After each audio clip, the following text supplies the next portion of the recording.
So then Gandhi appreciated Bhagavad Gita and its knowledge. So we'll read something from Bhagavad Gita today. Before we begin, we'll recite some prayers, some Mangalacharna, invocation prayers. They are on the first few pages of Bhagavad Gita. So it's on the screen, so we can recite together. This is in Sanskrit, written in English. Om Ajnanatimirandasya Jnananjana Shalakaya Chaksharam Militam Yena Tasmai Shri Gurave Namaha Shri Chaitanya Manobishtam Sthapitam Yena Bhutale Swayam Rupa Kadamayam Dadati Swapadantikam Vandeham Shri Guru Shri Yuta Pada Kamalam Shri Gurun Vaishnavansha Shri Rupam Sagrajatam Sahagana Raghunathanvitam Tam Sajivam Sadvaitam Savadutam Parijana Saitam Krishna Chaitanya Devam Shri Radha Krishna Padan Sahagana Lalita Shri Vishakhanvitansha He Krishna Karuna Sindhu Dinabandhu Jagatpate Gopesha Gopika Kanta Radha Kanta Namastute Tapta Kanchana Gaurangi Radhe Vrindavaneshwari Vrishabhanu Sute Devi Pranamami Hari Priye Vancha Kalpataru Vyascha Kripa Sindhu Pyevacha Patitanam Pavanebhyo Vaishnavebhyo Namo Namah Jai Shri Krishna Chaitanya Prabhu Nityananda Shri Advaita Gadadhar Sivasadi Gauravattavrinda Hare Krishna Krishna Krishna Hare Hare Hare Rama Rama Rama Hare Hare Hare Krishna Krishna Krishna Hare Hare Hare Rama Rama Rama Hare Hare Hare Krishna Krishna Krishna Hare Hare Hare Rama Rama Rama Hare Hare. Hare Krishna. So before we begin, we'll recite this mantra Om Namo Bhagavate Vasudevaya 3 times together. For this we close our eyes, keep back in the straight line with the neck. If we remember the mantra, we close the eyes, we take a deep inhalation, and while exhaling we recite Om like that. 1, 2, 3, we'll start together.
Nityam Bhagavata Sevaya Bhavati Uttama Shloke Bhaktir Bhavati Nashtaki.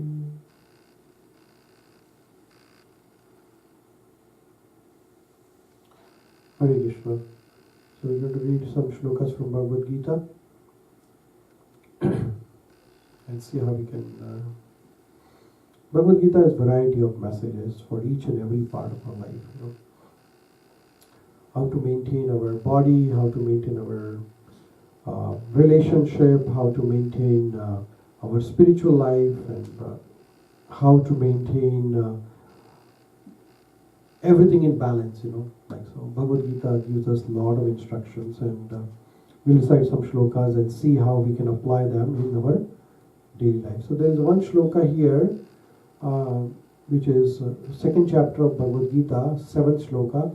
You know the background of Gita, right? Or you don't know the background, how the Gita begins. Gita is spoken by Krishna on a battlefield of Kurukshetra. And there is a big war, you can see on the picture here. There's a big army here, right? And like millions of people have accumulated there. On one side is Kaurava, on another side is Pandavas, and in between is a chariot. And this chariot is the chariot where Krishna, Lord Sri Krishna, is sitting in the front. He is a driver, and Arjuna is the passenger.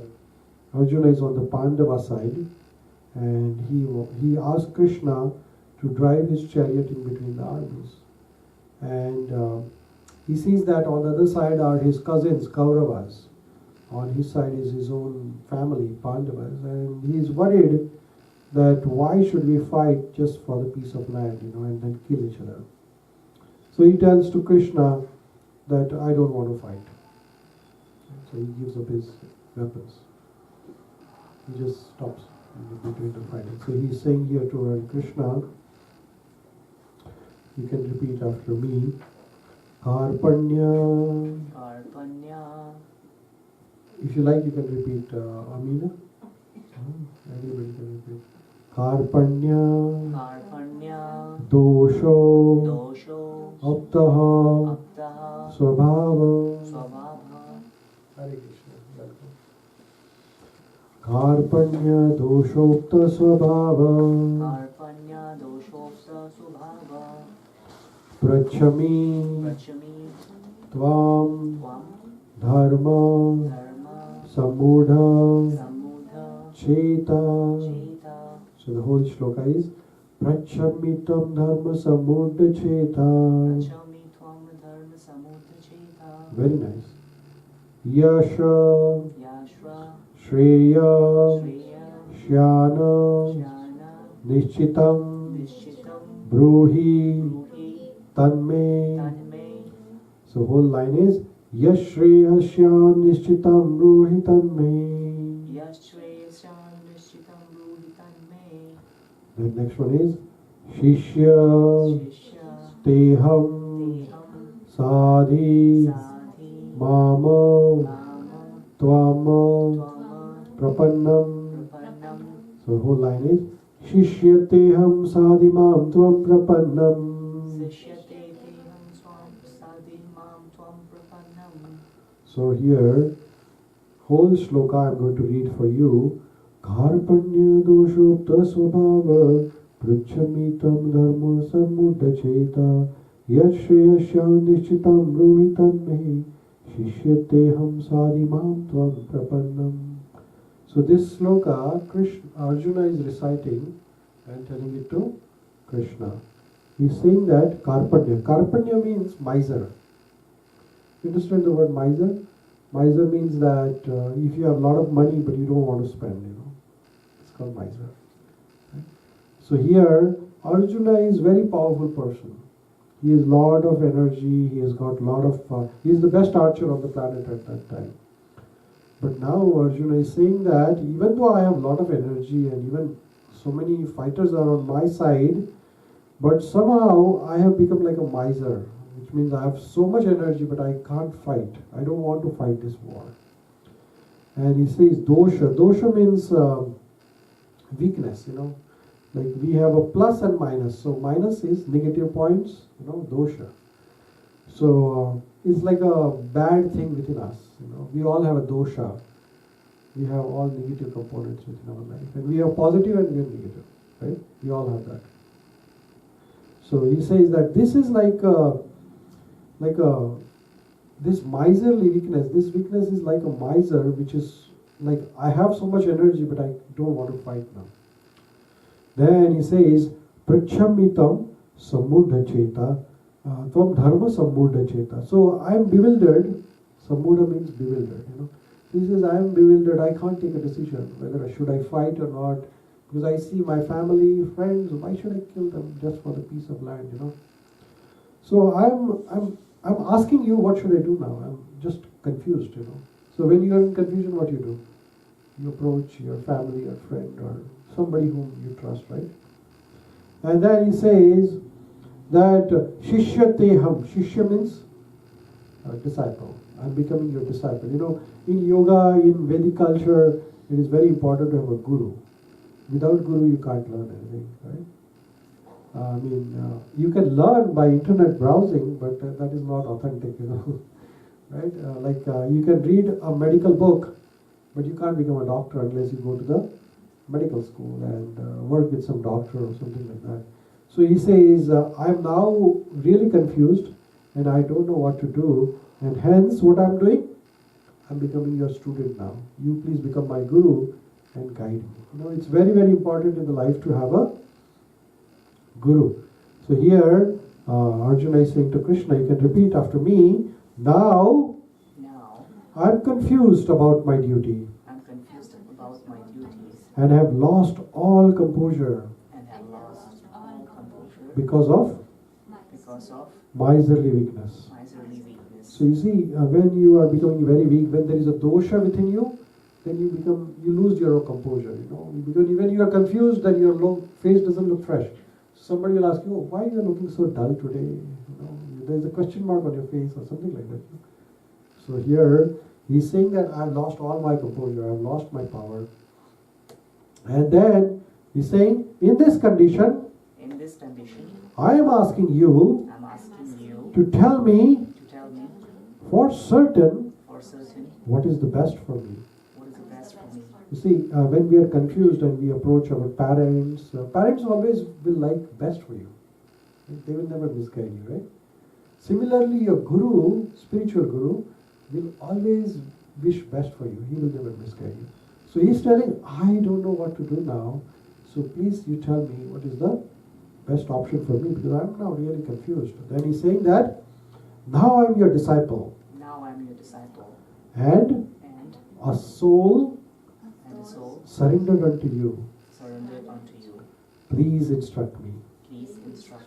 So this is a requirement to learn anything, Unless and until you accept that particular authority as a teacher, as a master, you can't learn. You can't learn in a challenging spirit.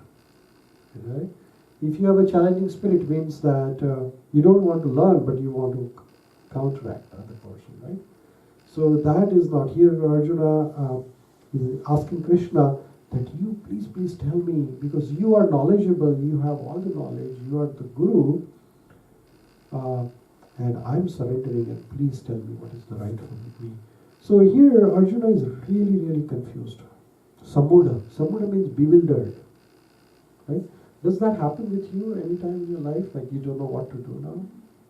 It happens very often with all of us, right?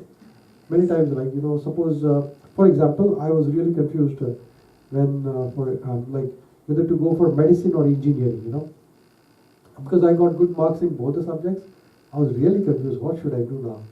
So I was not sure, because you are young, right? Grade 12, you don't know what to do now. Similarly, marriage, whether to get married with this person or that. It's a really confusing situation, all this thing, So there are many situations in life, like whether you are going to buy a house, always, confusion situation. And what do you do in that? You take the expert opinion. You please tell me, right? Is that right or not? When you want to buy a house, you take advice of a real estate agent. Okay, please tell me, this is the right house? Because that agent would know there are problems in this house, don't buy this. So you always approach a master who is good in that field, right? So Arjuna is confused and he is not able to take a decision. So he is approaching Guru. And Guru is very, very important. And that's why the first prayer we recited today, Om Ajnana Timirandasya Jnananjana Shalakaya Chakshurunmilitam Yena Tasmai Shri Gurave Namaha. So when you begin any process of teaching, you always pay respect to your Guru. As a teacher, you tell to your Guru by the prayers that because of your blessing I'm able to teach. So whatever respect I'm getting as a teacher is because of you. So all credits to you, like that. So Guru is very, very important in our life. And the message of Gita is that to progress in spiritual life, you need a Guru. We have two lives. One is material life and one is spiritual life. Material life is, our day-to-day life. We go to job and make money and living and family and all those things. That's one life. But then spiritual life is different. Spiritual life is we as a soul. Like that. So here Gita tells us in second chapter of 13th shloka. Here Krishna gives you identity. Most important thing in our life is that identity crisis. Identity crisis is the biggest confusion in our life. Now we all are thinking that, like for example, now you might be thinking that I'm a student, or I'm Indian, or I'm a Canadian, or I'm this and I'm that. But all these titles, they cause confusion. How? We are going to see that. So here Krishna says to Arjuna, you can repeat after me, Dehino asmin yatha dehe, Dehino asmin yatha dehe, Kaumaram yauvanam jara, Kaumaram yauvanam zara, Tatha dehantaram praptir, Tata dehantaram praptar, Dhiras tatra namuyati. Dhiras tatra namuyate. So here Krishna is telling to Arjuna, you are worried too much about so many things. Like you're worried that that person will be killed and this will be killed, and what will happen if I kill my grandfather, and what will happen my brothers die and my cousins die. All these questions, you have a lot of questions. But this is a time of a war. You imagine there is a war going between two countries, like say India and Pakistan, for example. Okay, and then Commander-in-Chief of Indian Army, he goes and then tells, oh, I'm not going to fight because I don't want to kill anybody. Oh, then what will happen? The other army is going to come and kill you. Is that right? That's right. So because they are invading your country, and what is your duty? Protect your country. Or another example, like say, Hare Krishna. Like say you are a family person and you have a wife and children and everybody, and a thief enters your house. Okay, and the thief has a knife and he is about to kill everybody in the house. Right? So now you will tell, oh, I don't want to fight, I don't want to kill, it's a violence is not good. Would you do that? Would you do that? What will you do? I mean, you have to protect your family now. So in that case, violence is justified, right? Is that right or wrong? Right? So here, Krishna is explaining how violence can also be non-violence. In certain situations, Krishna is not promoting a violence here, but Krishna is telling that this is a time when it's your duty to fight because you are like commander-in-chief. Arjuna is like a main fighter, and if you give up the weapons, then nobody's going to fight here. Right? So then Krishna explains that this problem is because of the identity crisis. Because now you are not able to identify your duty. Right? If you don't know your duty, then you are confused. Right? So here Krishna is telling to Arjuna that your original identity is a spirit soul. We all are by nature soul. And then we have in this body, right? So Krishna is saying that as the embodied soul continuously passes in this body from boyhood to youth to old age, the soul similarly passes into another body at the time of death. A sober person is not bewildered by such a change. Now this is a very important shloka of Bhagavad Gita where Krishna is telling to Arjuna that we all have this deha. Deha means sharira, right? So like say you have this body and she has this body and you have a different, everybody has a different body, is that right? Right? And then our little girl there, Visha, has a different body, right? Now what happens when we are small, our body is small, right? And then when you grow, the body becomes bigger, right? Suppose you take up your picture when you were 5 years old. Body was different, right? And then you picture when you were 10 years old. The picture is different. Then when you were 15 years old, the picture is, and now it is different. And then when you grow like old, become like me, 50 years, the picture will be different. Then when you're 70 years, the picture will be. Now if you put all the pictures in a sequence, right, on a Facebook, this is me, right?